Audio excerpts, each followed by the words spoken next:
Hello and welcome everybody to our YouTube channel Study Up with Rishi. Guys, this is Daily Current Affairs series. I am Rishikesh Kumar. I am bringing this series to you. You can follow us on Instagram and Telegram with the same name, Study Up with Rishi. Guys, if you want to download the PDF of this lecture, please join our Telegram group. Our first question is, World Habitat Day was celebrated on. World Habitat Day कब मनाया जाता है? Options are 2nd October, 3rd October, 5th of October, 6th October. Correct option is option number C, 5th October. Guys, we celebrate 5th October as a World Habitat Day, है ना? इसे United nation के द्वारा designate किया गया। अक्टूबर का जो पहला मंडे होगा उसे हम वर्ल्ड हैबिटेट डे के रूप में सेलिब्रेट करेंगे, है ना? सो गाइज, हम देखते हैं इस बार की थीम क्या है। Housing for all a better urban future. Theme है housing for all a better urban future. Guys, जो अभी हम बात करेंगे यूनाइटेड नेशंस के बारे में, तो यूनाइटेड नेशंस की जो एस्टेब्लिशमेंट हुई थी वो 24 अक्टूबर 1945 को हुआ था और उनकी जो हेडक्वार्टर है वो है न्यूयॉर्क, यूनाइटेड स्टेट में है। और जो इनके जो चेयरमैन है अभी एंटोनियो गुटेरस हैं, एंटोनियो गुटेरस, आप इन्हें याद रखना। Next question is name the torpedo system recently launched by DRDO. Torpedo system का नाम बताएं जिसका हाल ही में डीआरडीओ ने सफल परीक्षण किया है। Options are smart, Shaurya, Agni, Pragyan. Correct option is option number A, smart, है ना? स्मार्ट नाम की एक टॉर्पीडो सिस्टम जिसका हाल ही में डीआरडीओ ने सफल परीक्षण किया है। गाइस, जो ये टॉर्पीडो सिस्टम होता है वो एंटी सबमरीन वॉरफेयर के लिए काफी इंपॉर्टेंट होता है। सो ये जो सफल परीक्षण है, सफल जो लॉन्च है, इसका सक्सेसफुल लॉन्च है, जो हमारे लिए गेम चेंजर हो सकता है ना? तो ये देखो होता क्या है, टॉर्पीडो जो है उसे हम एयर और वाटर दोनों जगह से लॉन्च कर सकते हैं, जिसका एक सिलेंड्रिकल शेप होता है और इसके सामने फ्रंट पे वॉरहेड लगे होते हैं जो सेल्फ प्रोपेल्ड होता है ना? और अपनी जो सेल्फ गाइडेड हो सकता है यू कैन से, और जो टारगेट है उसको हिट करता है और काफी डिस्ट्रक्शन करता है ना? ड्यू टू इट्स सेफ, है ना? ये काफी एफिशिएंट होता है। देखो, अब बात करेंगे इसे स्मार्ट का फुल फॉर्म क्या है। Supersonic missile assisted release of torpedo. याद रखना आप, supersonic missile assisted release of torpedo, है ना? इसका फुल फॉर्म है गाइस। अभी सौर्य मिसाइल का भी सफल परीक्षण किए थे, जो एक बैलिस्टिक मिसाइल है ना? जो एक बैलिस्टिक मिसाइल है जो न्यूक्लियर वॉरहेड को ले जाने में कैपेबल है। इसकी जो रेंज है सौर्य की वो 1000 किलोमीटर है ना? इसे भी कहां से लॉन्च किया गया था? व्हीलर द्वीप, जो अभी एपीजे अब्दुल कलाम के द्वीप से नाम से जाना जाता है, जो उड़ीसा में है। देखो, डीआरडीओ की बात करेंगे गाइस। डीआरडीओ का जो स्टैब्लिशमेंट हुआ था, डीआरडीओ का जो स्टैब्लिशमेंट हुआ था वो 1958 में हुआ था, जिसको हेडक्वार्टर कहाँ है? न्यू दिल्ली। हेडक्वार्टर कहाँ है? न्यू दिल्ली। और इनको जो चेयरमैन है वो है जी सतीश रेड्डी। एक इंपॉर्टेंट क्वेश्चन हो जाती है कि डीआरडीओ किसके अंदर आता है, कौन सी मिनिस्ट्री के अंदर आता है? डिफेंस मिनिस्ट्री के अंदर आता है, जो उनकी रिसर्च एंड डेवलपमेंट विंग है उसके अंदर आता है। अब उड़ीसा की बात करते हैं, तो उड़ीसा के जो सीएम है वो है नवीन पटनायक, और वहां के जो गवर्नर हैं वो हैं गणेशी लाल। कौन है? गणेशी लाल वहां के गवर्नर हैं। गाइस देखो, अभी एक्सपोर्ट प्रिपेयर्डनेस इंडेक्स निकला था 2020। एक्सपोर्ट प्रिपेयर्डनेस इंडेक्स 2020 जो नीति आयोग ने रिलीज किया था, उसमें गुजरात टॉप किया था और उड़ीसा की रैंक क्या थी? उड़ीसा की रैंक 5th थी। तो टॉप 10 के अंदर आता है उड़ीसा, इसलिए आपके लिए क्वेश्चन इंपॉर्टेंट हो जाता है।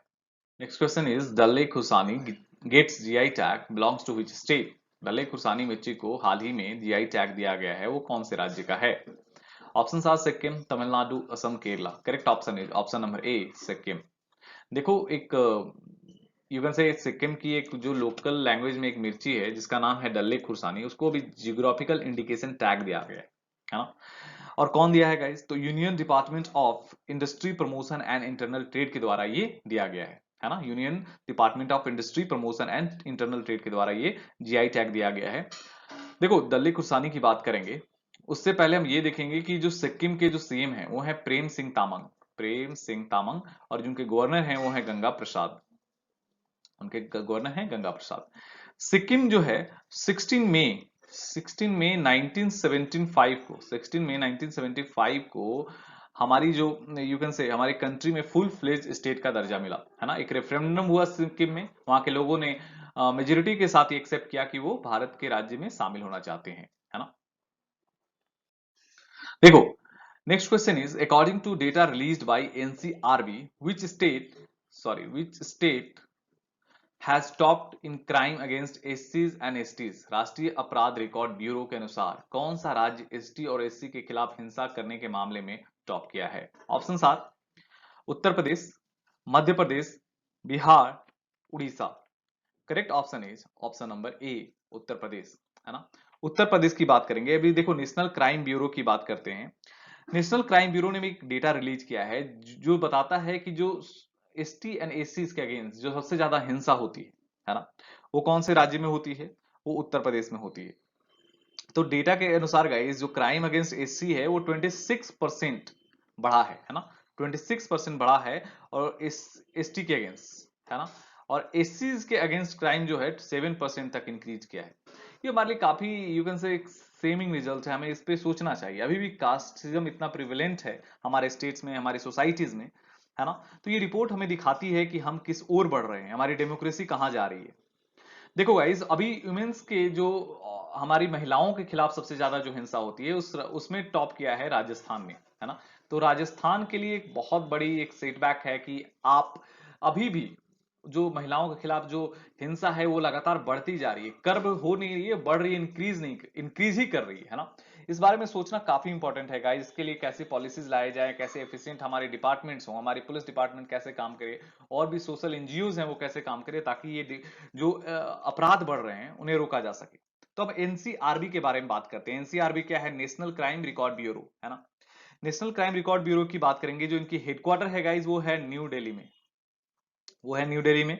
और जो ये इनका जो सेटअप हुआ था वो 1986 में हुआ था गाइज, है ना। ये मिनिस्ट्री ऑफ होम अफेयर्स के अंदर आते हैं, आप याद रखना, मिनिस्ट्री ऑफ होम अफेयर्स के अंदर आते हैं। इन्हें लाया ही गया है कि आप देखें हमारे जो क्राइम है किस राज्य में किसके अगेंस्ट कैसे बढ़ रहा है, उसे एनालाइज करें और हमारे सामने, हमारे सिस्टम के सामने रखें, ताकि हम उस पर एफिशिएंट पॉलिसी बना सकें।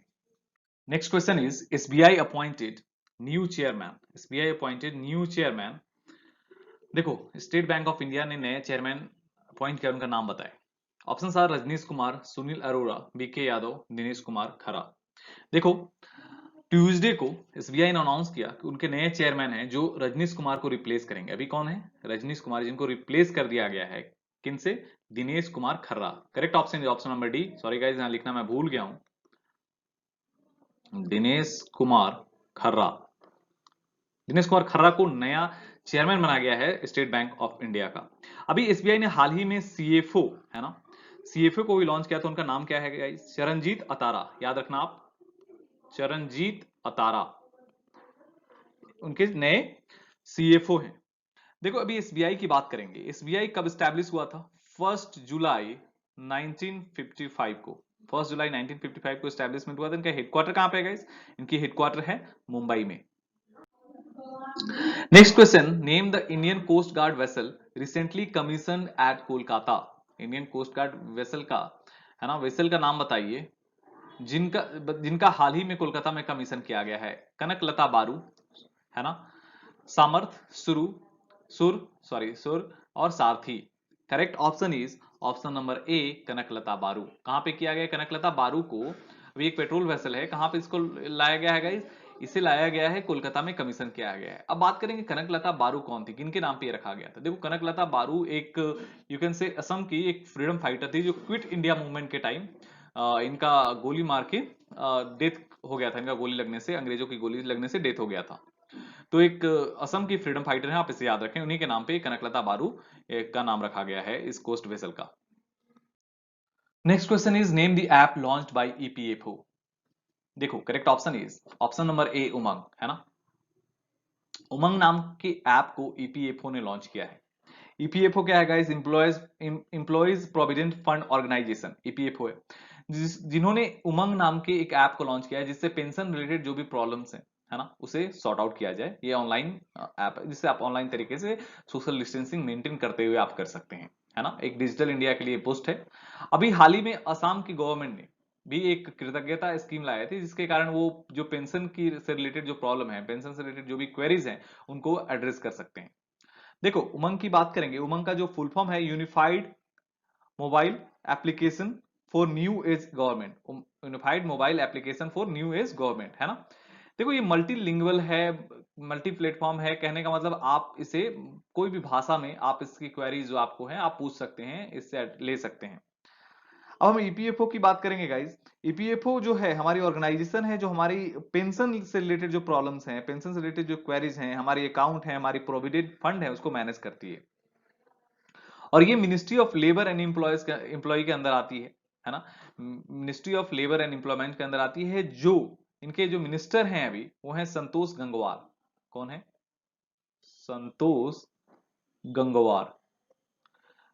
हमारी minister of labour and employment कौन है? संतोष गंगवार। और जो ईपीएफओ का हेडक्वार्टर है गाइज वो कहां है? न्यू दिल्ली में। Next question is green strategic partnership between India and options are Switzerland, USA, Denmark, New Zealand. हरित रणनीतिक साझेदारी भारत और किस देश के बीच हुई?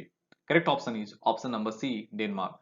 डेनमार्क और भारत के बीच अभी हरित रणनीतिक साझेदारी हुई, जिसपे हम सस्टेनेबल डेवलपमेंट की बात करेंगे, जो हमारी पेरिस अग्रीमेंट की जो कमिटमेंट है उसको पूरा करने की बात करेंगे, हम पॉल्यूशन फ्री इन्वायरमेंट की बात करेंगे, हम रिन्यूएबल एनर्जी की बात करेंगे, है ना। हमारी जो काम होगी वो होगी कि कम से कम कार्बन एमिशन हो, है ना। देखो अभी जैसे चाइना ने 2060 तक कार्बन फ्री बनाने की कोशिश किया है, अपने आप को कमिट किया है, तो इंडिया पे भी अल्टीमेट ये प्रेशर आता है, हम नेबर कंट्री हैं, तो जो कि हम कैसे पेरिस एग्रीमेंट की जो कमिटमेंट है उसको पूरा कर सकें, तो ये एग्रीमेंट काफी इंपॉर्टेंट होने वाला है। तो ग्रीन स्ट्रेटेजिक पार्टनरशिप में के साथ साथ एक और एमओयू साइन हुआ है जो हमारी ministry of commerce and industry ने डेनमार्क के साथ किया, वो इंटेलेक्चुअल और प्रॉपर्टी राइट के बारे में साइन किया गया है। डेनमार्क ने हाल ही में हमारे एक स्टेट गुजरात के साथ, है ना, गुजरात के साथ वाटर मैनेजमेंट के लिए भी एक एमओयू साइन किया था, उसको वो भी काफी इंपॉर्टेंट है, आप याद रखना। देखो डेनमार्क की बात करेंगे, उनकी जो कैपिटल है वो है कोपेनहेगन, जो करेंसी है वो डेनिश क्रोन है, याद रखना। डेनिश क्रोन है जो उनकी करेंसी है, डेनिश क्रोन, डेनिश क्रोन है। देखो ग्रीनलैंड है जो सबसे बड़ी ऑफिशियल आइलैंड है, वो भी किसके अंदर आती है? डेनमार्क के अंदर आती है, आप इसे। Next question is international day of older person. International day of older person, अंतरराष्ट्रीय वृद्ध व्यक्ति दिवस कब मनाया जाता है? ऑप्शंस आर 1 अक्टूबर, 2 अक्टूबर, 3 अक्टूबर, 4 अक्टूबर। देखो correct option is option number ए, 1 अक्टूबर। 1 अक्टूबर को हम international day of older person के रूप में सेलिब्रेट करते हैं। इस बार की जो थीम है गाइस वो है pandemic do they change how we address age and ageing, है ना। उनकी जो थीम है आप याद रखना, थीम बहुत इंपॉर्टेंट है, do they change how we address age and ageing. तो देखो इस डे को हम सेलिब्रेट क्यों करते हैं? रेस्पेक्ट करते हैं हमारी सोसाइटी में जो ओल्डर इंडिविजुअल्स हैं, जो हमारे सोसाइटी में रहते हैं, जो काफी इंपॉर्टेंट है ना, कि हम कैसे अपने पेरेंट्स को, अपने ओल्डर पीपल को, ओल्डर पर्सन को हम कैसे रिस्पेक्ट करते हैं, कैसे ट्रीट करते हैं। आप इसे याद रखना, ये काफी इंपॉर्टेंट क्वेश्चन है। Next question is which bank has tie up with BSE to empower Bombay Stock Exchange to empower small business companies? कौन सी भारतीय बैंक ने बॉम्बे स्टॉक एक्सचेंज के साथ टाई अप किया है ताकि छोटे बिजनेस कंपनियों को सशक्त किया जा सके? Options are HDFC, SBI, Indian bank, Yes bank. Correct option is option number D, Yes bank. Yes bank और बीएसई बॉम्बे स्टॉक एक्सचेंज के बीच एक मेमोरेंडम ऑफ अंडरस्टैंडिंग साइन किया गया है गाइस, जिसके बीच नॉलेज का शेयरिंग होगा, जिसके थ्रू हम स्मॉल कंपनीज जो स्मॉल बिजनेस जो हैं, है ना, उनको हम इंपावर कर सकते हैं। अभी यस बैंक की बात करते हैं, जो इनके सीईओ हैं वो हैं प्रशांत कुमार, इनके जो सीईओ हैं वो हैं प्रशांत कुमार, और इनकी जो हेडक्वार्टर है वो है मुंबई महाराष्ट्र में, आपसे याद रखना। Thank you everyone for watching our videos. If you are liking it please do share and subscribe. अगर आपको हमारी वीडियोस पसंद आ रही है, हमारे एफर्ट्स पसंद आ रहे हैं, तो आप प्लीज हमें सब्सक्राइब करें और दूसरों तक शेयर करें, ये हमारे लिए सबसे बड़ी रिवॉर्ड होगी गाइज, और हमें एक मोरल बूस्ट, हमें इंस्पिरेशन मिलता है ताकि अच्छे से अच्छे कंटेंट आप तक पहुंचाएं। थैंक यू एवरीवन एंड जय हिंद।